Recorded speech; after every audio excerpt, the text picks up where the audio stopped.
हिंदू धर्म में माता अंजनी को पौंत पुत्र हनुमान जी की माता के रूप में जाना जाता है। लेकिन क्या आप जानते हैं कि माता अंजनी को एक ऋषि के श्राप के कारण धरती पर जन्म लेना पड़ा था।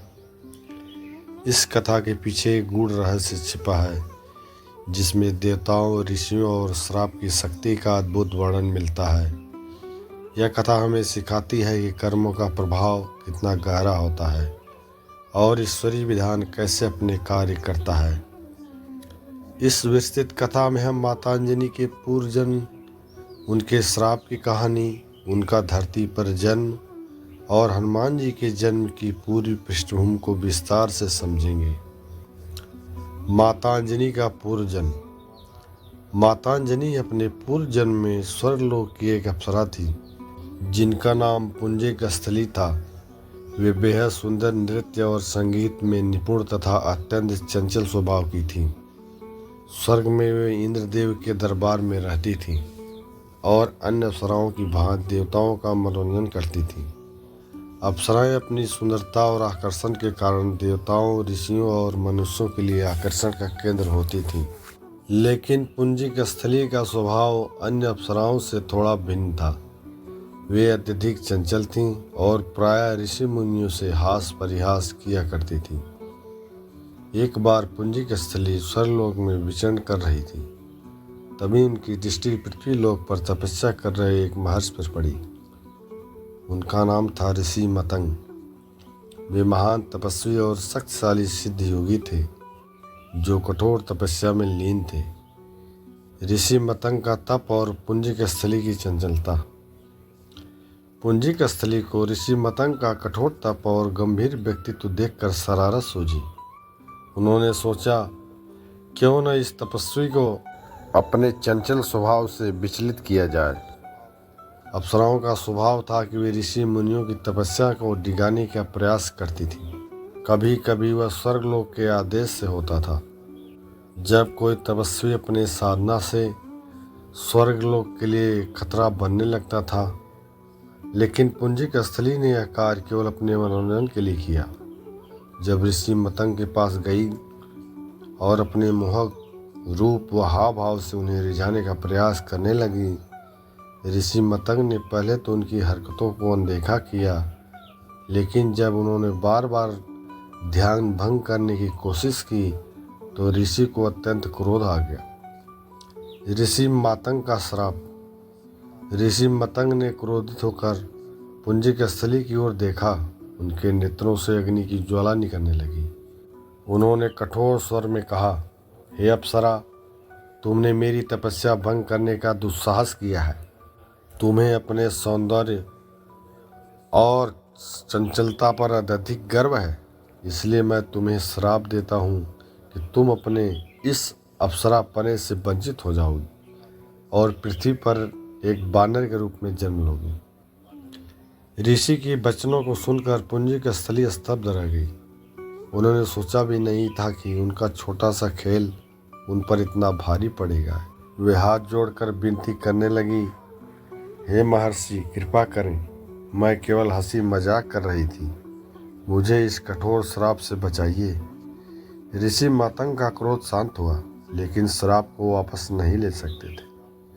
उन्होंने कुछ देर ध्यान लगाया और फिर कहा, हे पुंजिकस्थली, मैं अपने श्राप को पूरी तरह से वापस तो नहीं ले सकता, लेकिन मैं इसे एक आशीर्वाद में बदल देता हूँ। तुम पृथ्वी पर बानर योनि में जन्म लोगी, लेकिन तुम पर एक महापुरुष की माता बनने का सौभाग्य प्राप्त होगा। तुम्हारा पुत्र इतना तेजस्वी और बलशाली होगा कि देवताओं तक की सहायता करेगा। उसका नाम अमर होगा और वह भगवान श्री राम की सेवा में सर्वोच्च स्थान प्राप्त करेगा। यह सुनकर पुंजिकस्थली को थोड़ा संतोष हुआ। अब वह जान चुकी थी कि उसे बानर योनि में जन्म लेना होगा, लेकिन उसके गर्भ में एक महान आत्मा का जन्म होगा। बानर राज कुंजर के घर जन्म।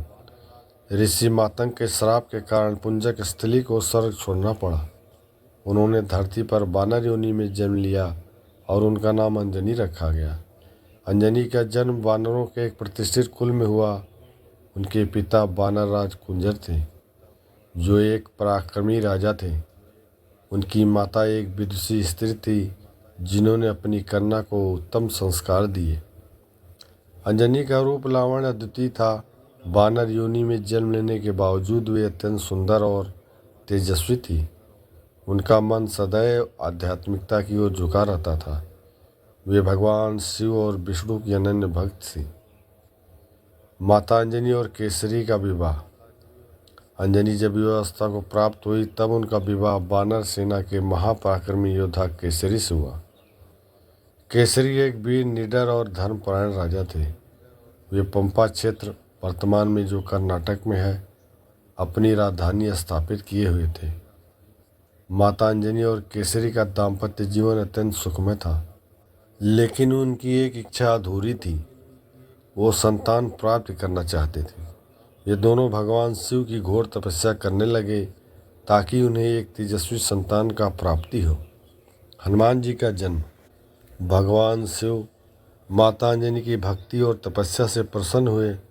उन्होंने उन्हें वरदान दिया कि उनके पुत्र के रूप में जन्म लेंगे। इसी समय दशरथ द्वारा किए गए पुत्रेश यज्ञ के कारण जो यज्ञ का प्रसाद उनकी पत्नियों को मिला था, वह पवन देव के माध्यम से माता अंजनी के गर्भ में प्रविष्ट हुआ। इसी प्रकार पवन पुत्र हनुमान जी का जन्म हुआ। उनके जन्म से ही यह स्पष्ट था कि वे कोई साधारण बालक नहीं, बल्कि उनके अंदर अपार शक्ति, बुद्धि और पराक्रम था। वे भगवान शिव के 11वें रुद्र के रूप में पृथ्वी पर अवतरित हुए थे। श्राप से मुक्ति और दिव्यता की प्राप्ति। माता अंजनी को जब ज्ञात हुआ कि उनके पुत्र हनुमान कोई साधारण बालक नहीं बल्कि स्वयं भगवान शिव के अंश हैं, तो उन्हें अपने पूर्व जन्म के श्राप का स्मरण हुआ।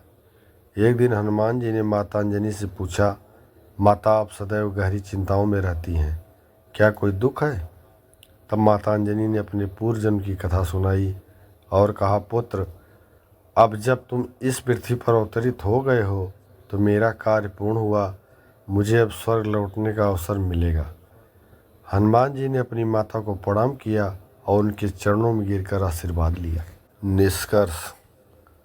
माता अंजनी की यह कथा हमें यह सिखाती है कि ईश्वर की लीला अचिंत्य होती है। जो हमें प्रारंभ में एक श्राप प्रतीत होता है, वह भी ईश्वरी योजना का एक भाग होता है। ऋषि मातंग का श्राप, पुंजिक स्थली का वानर योनि में जन्म लेना और फिर हनुमान जी का अवतार, यह सब पूर्व निर्धारित था। हनुमान जी के जन्म से माता अंजनी को मुक्ति मिली और वे पुनः अपने दिव्य स्वरूप को लौट गईं। इस कथा में हमें यह भी सीखने को मिलता है कि कर्म का फल अवश्य मिलता है, लेकिन ईश्वर की कृपा से हर श्राप को वरदान के रूप में बदला जा सकता है। तो दोस्तों, अगर आपको ये वीडियो अच्छा लगा हो तो हमारे चैनल पुराना को सब्सक्राइब करें, लाइक करें और दोस्तों में शेयर करें। मिलेंगे फिर अगले